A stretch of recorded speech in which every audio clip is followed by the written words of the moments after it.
Now, how much difference does all this make?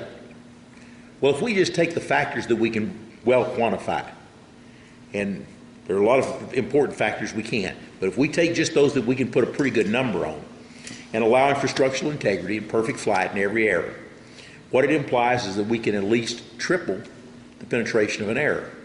Now, when we put in these other intangibles, we find that in the actual outcomes, we're more than tripling the penetration of the typical hunting error.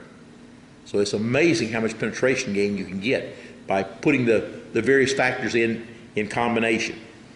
Some of the really high factors that we can't quantify are the mass difference, because it depends on what weight errors you're comparing. And the same thing with the broadhead mechanical advantage, which is a really major factor. Yet we can't quantify it because it depends on what this broadhead is and this one, where you compare them. So where's it at now? And this is a bull from 2008. Now there's 27 inches of wound channel through this buffalo, and there's 20 inches of arrow sticking out the other side. Now this was accomplished with less than 37 foot-pounds of kinetic energy. So kinetic energy didn't tell me a whole lot. This is with a 737 grain error, which if someone had told me a few years ago was possible, I wouldn't have believed it.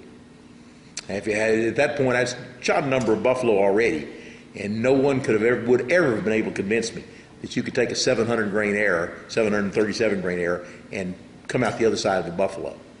But it can be done with the right arrow design and can be done regularly. How heavy was the bow? That's an 82-pound longbow.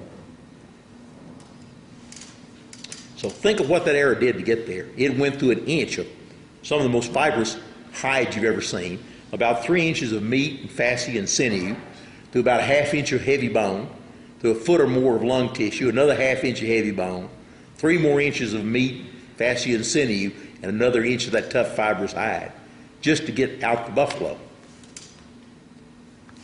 Now, everybody's going to say, isn't that more penetration than you need on light or big game? Again, we started with failures on light game in the Natal study. That's what started this whole thing out. And what we found is the same thing that caused the failures on the buffalo ribs caused failures on the heavy bones of these light animals. What kind of heavy bones are you talking about in a whitetail? Well, or on the small animals, the scapular ridge on a whitetail used to be an inch thick. It's a lot of times more than that.